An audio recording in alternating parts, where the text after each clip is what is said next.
Kellie Meyer, so you just heard Ashley there to reference the $6 billion. It's the money that's in an account right now in Qatar. There was this prisoner swap between the U.S. and the Iranians in the recent weeks, $6 billion. And Kellie, as you know, there have been a lot of Republicans now saying, whoa, like, we need to freeze this $6 billion. It can't be going to Iran. But now we're learning of essentially sort of like a secret side hush deal. What'd you learn today? What's going on? Well, it's really a split screen here, Blake. On one side of Pennsylvania Avenue at Capitol Hill, we're hearing from sources that this is confirmed. On the other side of Pennsylvania Avenue here at the White House, they just aren't willing to go there. We heard from sources that House Democrats got this briefing today by the Deputy Treasury Secretary that the U.S. and Qatar had reached this agreement to cut off Iran's access to that $6 billion in humanitarian assistance, the same $6 billion that was involved in the Iranian hostage deal that was caused a lot of controversy. As you said, Republicans were pushing President Biden to refreeze these funds, but the White House just wouldn't say whether or not this was happening. They got asked about it every which way here inside the White House press briefing that we were at today.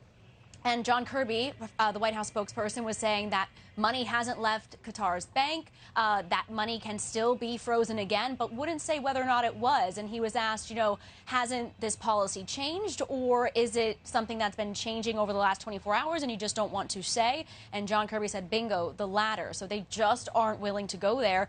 And another question was about whether or not they are trying not to go there because it would admit some sort of culpability on the part of Iran. And the White House just isn't willing to go there yet either, because they are saying that they don't have an intel link between Iran and the attack on Hamas. We heard from U.S. officials that they have this, in the intelligence community, this consensus that they just haven't seen that piece of information that directly links Iran to the attack by Hamas on Israel. Blake? Kellie Meyer, live for us on the North Lawn. Kellie, thank you. When there's this question of essentially whether there's this side arrangement now with Qatar over this $6 billion.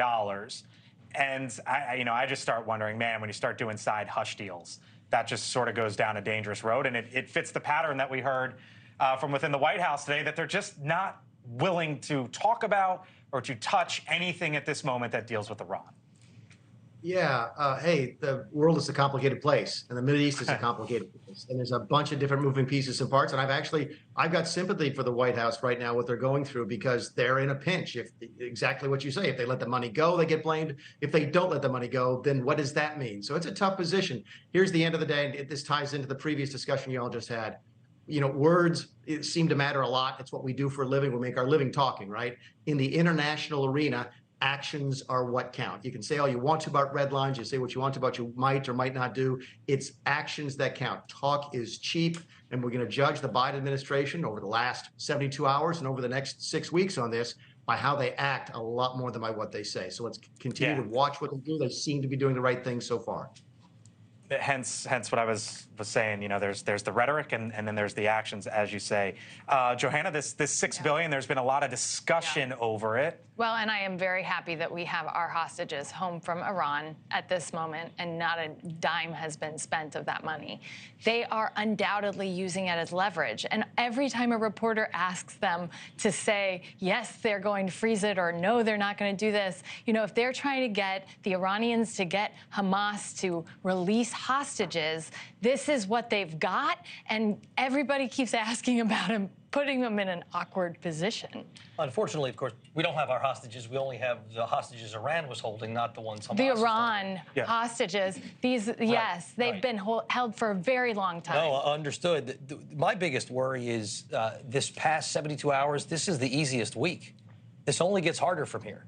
Whether it's dealing with Hamas, whether it's Israel's reaction, whether it's Saudi's reaction, Iran's reaction, the U.S. response, and I think the president's speech was strong and he was forceful, but this all gets harder from here. Well, I agree with that. And I would say that when you look at what Trump is doing, sorry to bring it back to politics, Blake, but I just have to. No, go for it. I mean, do you want someone who's making the kind of statements he's making, dealing with this very delicate negotiation on leverage with Iran and with Hamas and with Israel? Or do you want someone who is cautiously and carefully bringing the world together and making sure-footed steps? But, you know, if we had someone from the Trump administration here, they would say there were 58 hostages. We got them all back, got them all without paying a dime. The world was a safer place then. Look at what's going on now. Thanks for watching. Go to newsnationnow.com to find News Nation on your television provider.